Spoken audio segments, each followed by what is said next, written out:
Alhamdulillah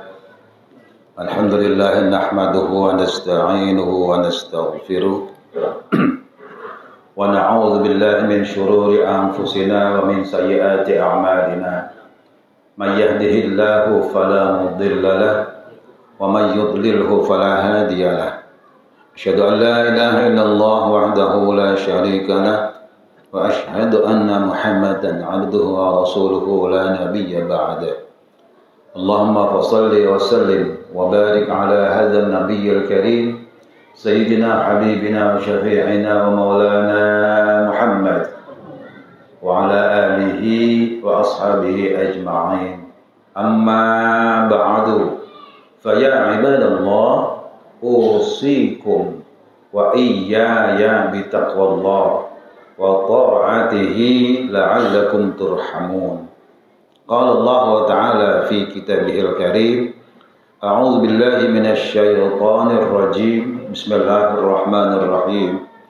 Ya ayyuhalladzina amanu ista'inu bis-sabri was-salah innallaha ma'as sabirin.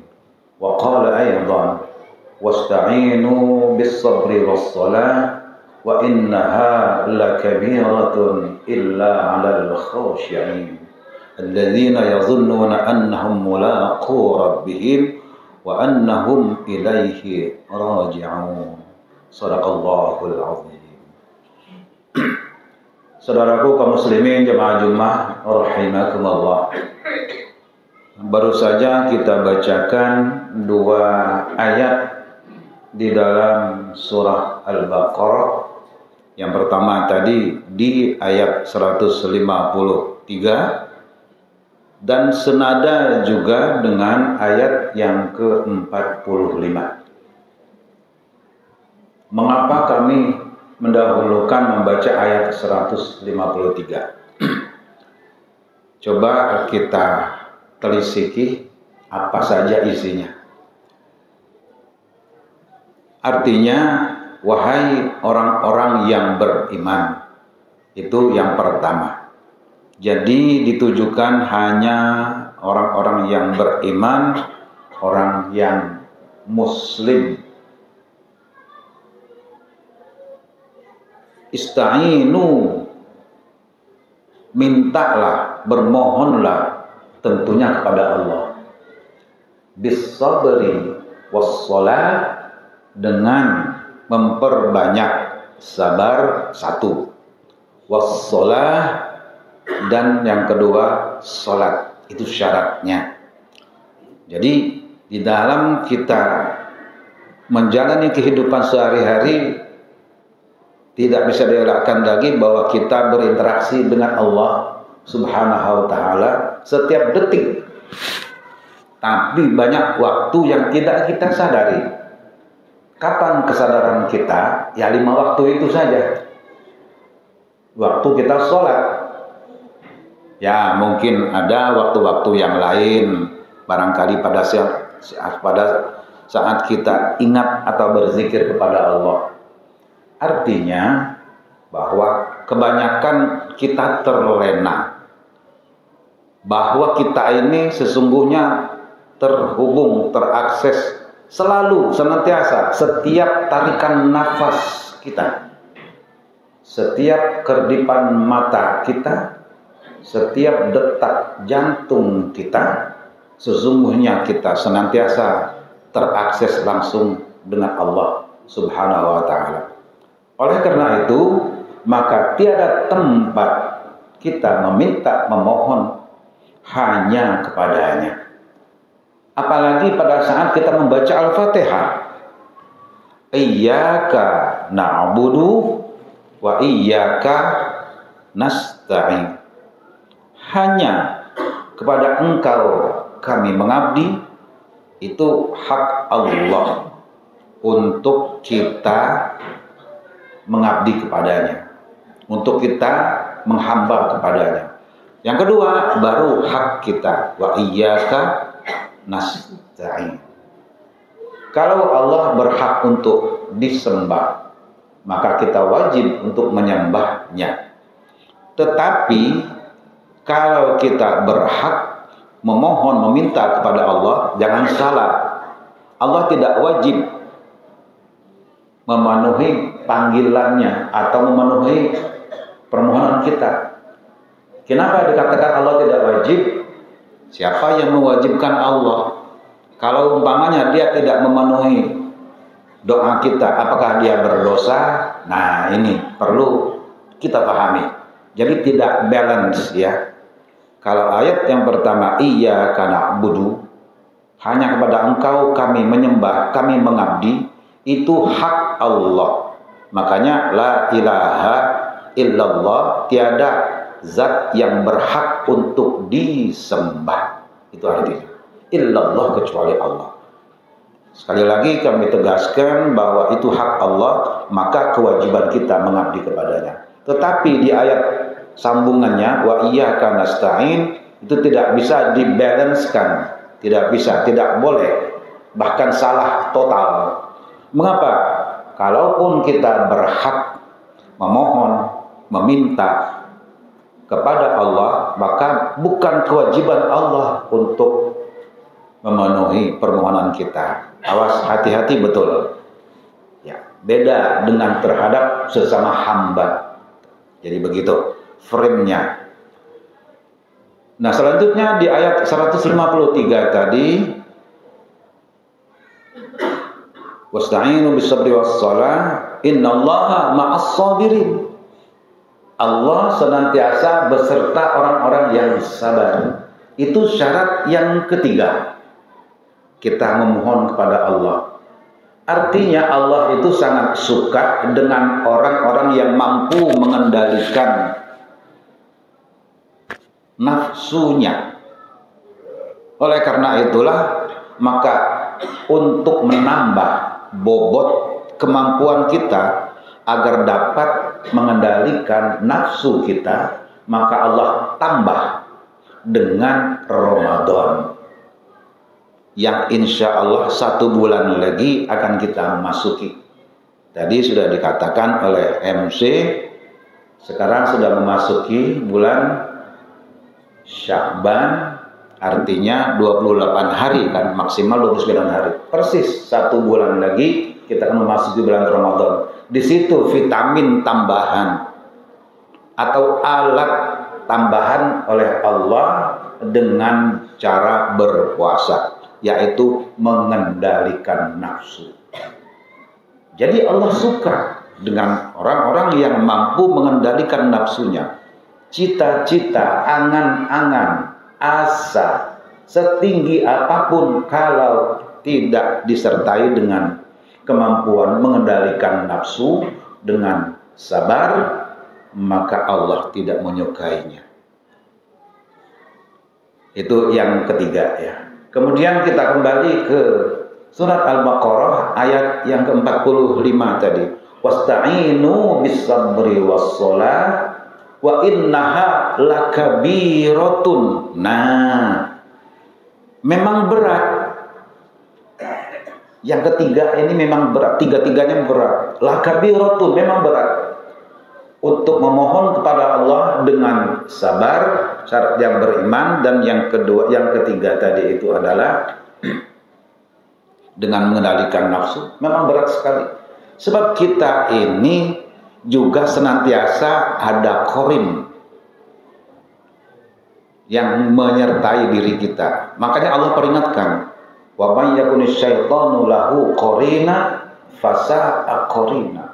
Kalau kita mengandalkan nafsu yang dikangkangi, yang dikungkungi, yang diremot, yang dikendalikan oleh setan, maka itu sangat jelek, sangat buruk sekali.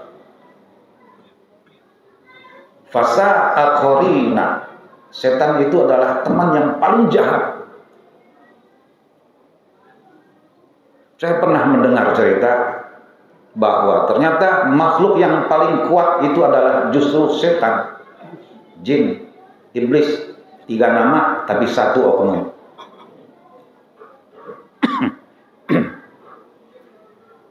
Bagaimana caranya? Karena tidak ada cara lain, dengan cara apapun tidak bisa ditundukkan makhluk ini. Tidak lain caranya adalah jangan dikasih makan dan jangan dikasih minum. Ya puasa. Orang yang berpuasa itu letih, lesuh, lemah, lelah, loyo, lunglai, letoy. Itulah caranya. Jadi Allah itu maha bijak sekali, ya Allah. Bersyukur kita kepada Allah memberi kita cara untuk menundukkan, untuk mengendalikan nafsu dengan cara berpuasa. Itulah kesabaran. La kabiratu, memang berat sekali. Illa 'alal khosyi'in, kecuali bagi orang-orang yang khusyuk. Nah, sekarang apa arti khusyuk itu? Khusyuk itu adalah ajab, istiqomah, ulet, nek coro jawane ulet. Kalau dia memulai seorang petani tanam di sawah atau di ladang, sedikit ada gangguan, sabar. Kalaupun dimakan wereng, ya tetap berjalan, enggak langsung berhenti, enggak langsung merajuk, enggak langsung mengadu kepada Allah. Ya Allah, kenapa kok tanaman saya diacak-acak oleh wereng? Enggak begitu. Dijalani terus. Diulangi lagi, dan pada akhirnya berhasil. Itu antara lain arti khusyuk. Di dalam beribadah kepada Allah, arti khusyuk itu adalah senantiasa, tidak berhenti. Jadi kalau kita punya anak atau cucu, dia belajar dengan khusyuk, itu artinya belajar sampai tuntas. Bila perlu sampai ke doktor, sampai ke S3. Itu pengertian khusyuk yang sebenar-benarnya. Bukan baru tamat SD, udah selesai, udah pinter, bukan. Atau baru tamat SMP, tamat SMA, udah pinter, enggak. Berlanjut sampai jenjang S1. Kalau memang lanjut sampai S2, lanjut lagi sampai S3. Itu pengertian khusyuk. Begitu juga dengan ibadah kita, tiada henti. Selalu di dalam ruang lingkup iman, Islam, ihsan.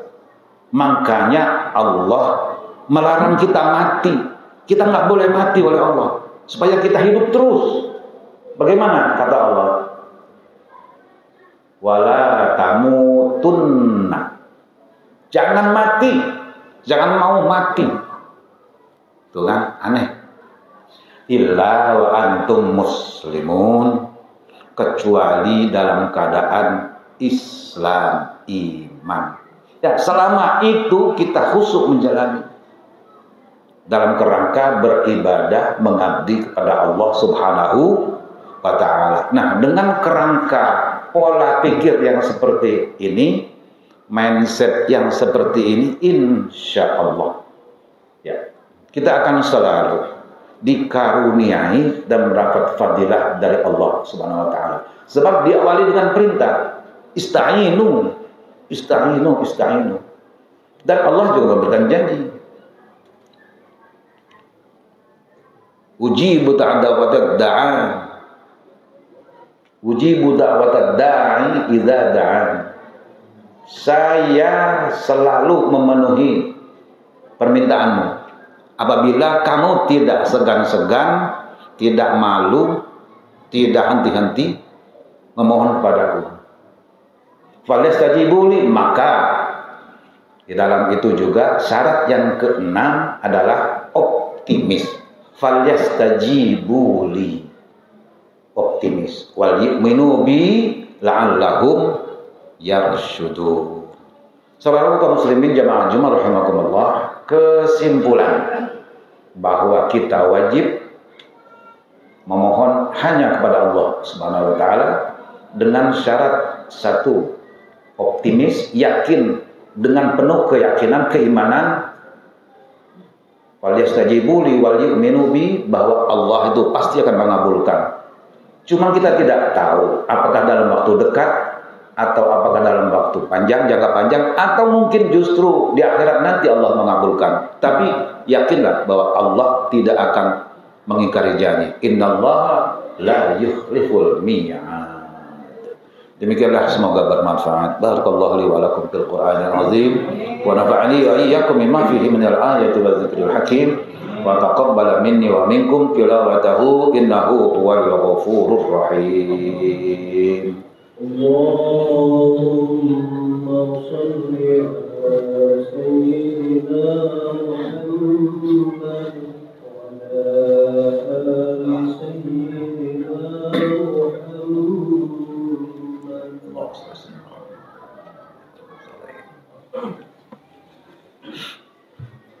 Innal hamdalillah salawatullah salamuhu ala rasulillah Muhammad ibn Abdillah wa ala alihi wa sahbihi wa mawala asyhadu an la ilaha illallah wa asyhadu anna Muhammadar Rasulullah.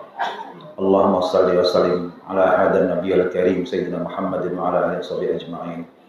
Amma ba'du fa ya ibadallah usikum wa nafsi bittaqullah haqqa tuqatih wa la tamutunna illa wa antum muslimun. Qala Allah Ta'ala fi kitabihil karim, a'udzu billahi minasyaitonir rajim. Bismillahirrahmanirrahim.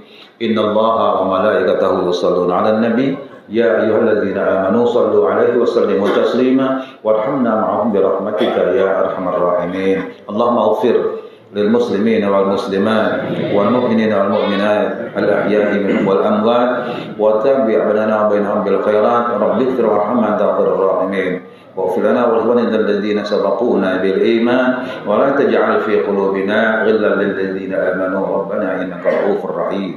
ربنا آتنا في الدنيا حسنة وفي الآخرة حسنة وقنا عذاب النار والحمد لله رب العالمين. السلام عليكم ورحمة الله وبركاته.